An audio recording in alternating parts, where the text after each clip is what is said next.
Ah les gars, c'est bon.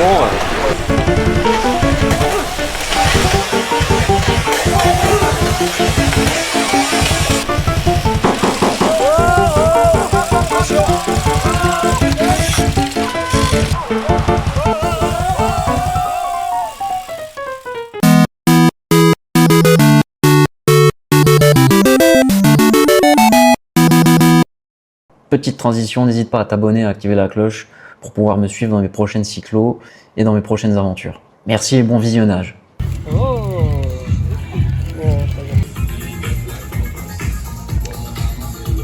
Allez, c'est parti, bienvenue. On est à Mondorf-les-Bains sur l'UCI Schlegg Grand Fondo au Luxembourg. Donc, vous l'aurez compris, je suis sur la Medio Fondo et on est environ bien plus de 1000 inscrits sur la Medio Fondo. Alors, petit briefing d'avant-course, on est sur 82 km avec environ 1044 mètres de dénivelé positif. C'est pas énorme. Ensuite, il n'y a pas de grosses difficultés, mis à part un dernier petit mur à 62 km et la dernière montée qui fait environ 4 km pour rejoindre l'arrivée. Elle est assez roulante, je l'ai fait l'année dernière, c'est exactement le même parcours que l'année dernière. Ils ont juste raccourci de 5 km. Donc il y a quasiment 9 km avant d'avoir le départ réel de la course. Départ réel qui se fait dans un mur. Je ne sais pas si c'est une bonne idée ou pas. Mais du coup, le départ réel se fait carrément au début, dans le pied d'un mur, quoi. Le pied de la première bosse. Ce jour-là, il faisait assez chaud. Il faisait déjà 25 degrés à 10 h le matin. Et on est monté jusqu'à quasi 30 degrés sur les coups de midi à l'arrivée. J'ai participé à une cyclosportive jusqu'à présent. Je vous mettrai le lien dans la description. Vous pourrez voir mon résultat et pour vous situer un petit peu où j'en suis. À 2 semaines donc de la course là, je m'étais déplacé une côte. Donc j'ai pas pu m'entraîner pendant une semaine parce que ça me faisait horriblement mal. Et il n'y a que la semaine avant la médio que j'ai pu refaire un peu quelques intensités et refaire quelques sorties. Donc c'est pas la grande forme. Allez, on revient à la course. Donc on est toujours dans le fictif. Et comme vous avez pu le voir dans l'introduction, le fictif a été chaotique. Forcément, quand vous lâchez 1000 cyclistes sur des routes assez larges, ça passe, mais dès qu'on passe sur des pistes cyclables, ça devient le bordel. C'était chaotique, ça faisait accordéon, il y a eu des chutes, ça se traitait dans tous les sens.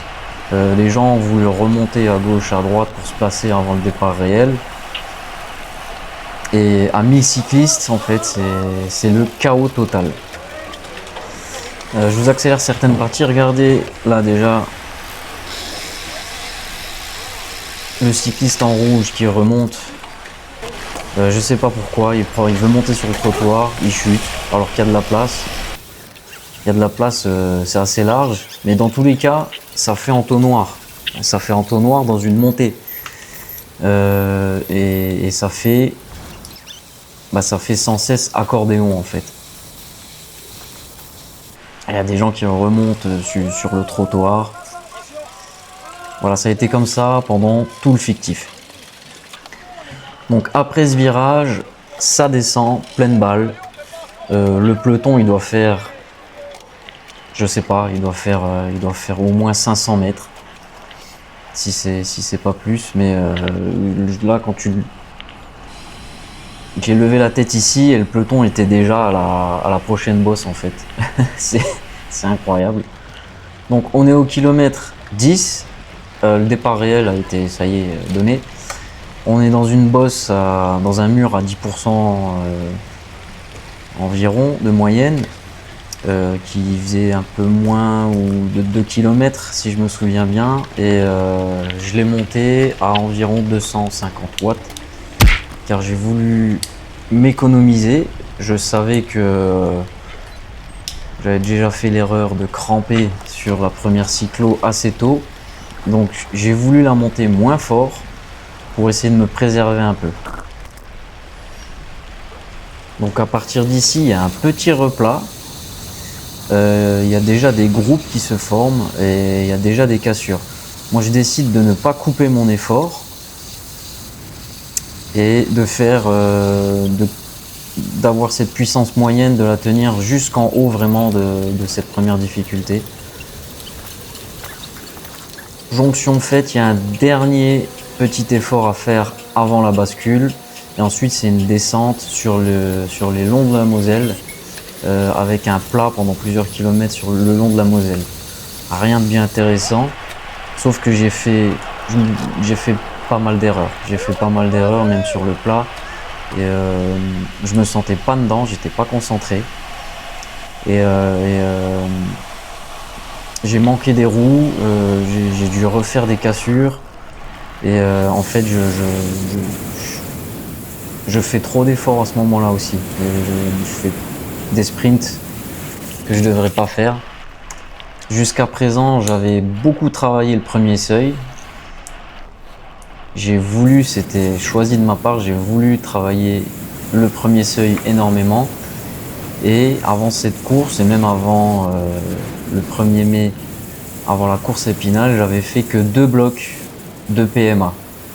PMA avec des efforts courts et des efforts longs. Donc j'avais fini par des efforts longs avant de vouloir faire la Medio Fondo au Luxembourg. Kilomètre 27, on est dans la deuxième, on peut dire, difficulté. Je suis dans un groupe avec Jeannie Longo. Bon, elle c'était l'invitée de cette édition. Je fais quand même une puissance normalisée de 249 watts sur cette montée pendant 5 minutes, pendant plus de 5 minutes. Elle faisait 2 km 24. Ensuite ça bascule et ça remonte. En fait c'est tout un faux plat montant. Si je puis dire, c'est tout un faux plat montant avec des courtes bosses pendant 6 km 50.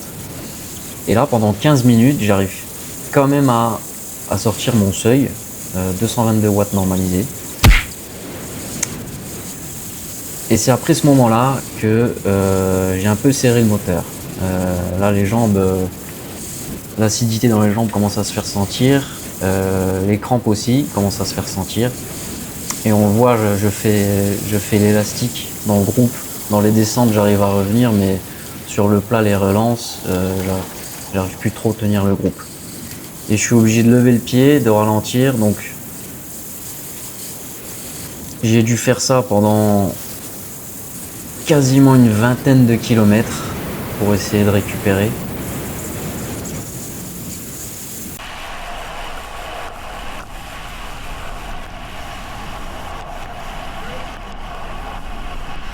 Et je tiens à m'excuser car à ce moment-là, je n'avais plus de mémoire sur la Go Ultra. Donc je n'ai plus d'image à vous proposer. Ce que je peux essayer de faire, c'est de vous dire la suite de la course, comment je l'ai terminée, avec le profil. Donc l'avant-dernière difficulté, c'était assez court, c'était 379 mètres. C'était un petit mur. À ce moment-là, j'ai réussi à ressortir un peu des watts au-dessus de mon seuil. On voit que je suis à 240 watts normalisé pendant 1 minute 48. Passé ça, il y avait une bonne descente et on arrivait sur la dernière difficulté du coup où les crampes ont totalement disparu et j'ai pu la faire à mon seuil. Donc 11 minutes à 225 watts normalisé, j'étais même un petit peu au-dessus de mon seuil. J'ai pu la faire à fond. J'étais assez content de pouvoir remonter je dirais une bonne trentaine de places. Et ensuite, c'était que de la descente jusqu'à l'arrivée. Ligne d'arrivée franchie, je fais une vitesse moyenne qui n'est pas au rendez-vous comparé à l'année dernière. Je vous laisse cliquer sur la vidéo que je mettrai dans la description pour savoir quel résultat j'ai fait l'année dernière. Bon, je sais pas si je dois avoir des regrets ou pas. J'ai pas travaillé le tempo, j'ai pas travaillé mon seuil. Comme je l'ai dit en début de la vidéo, j'avais travaillé uniquement le premier seuil et j'avais fait 2 blocs de PMA, mais ça n'a clairement pas suffi pour faire aussi bien que l'année dernière, on va dire. Voilà, c'est ici que s'achève cette vidéo. Merci de m'avoir écouté et suivi. Je vous donne rendez-vous sur la prochaine cyclosportive que je vais faire fin août dans les Alpes. C'est la Megève Mont Blanc Cyclo, où je réserve une préparation spécifique parce que ça va pas être le même délire. Et pour ceux qui ne veulent rien rater, je vous invite à vous abonner, à activer la cloche et on se donne rendez-vous dans la prochaine vidéo. D'ici là, roulez bien, prenez soin de vous, entraînez-vous bien et à la prochaine.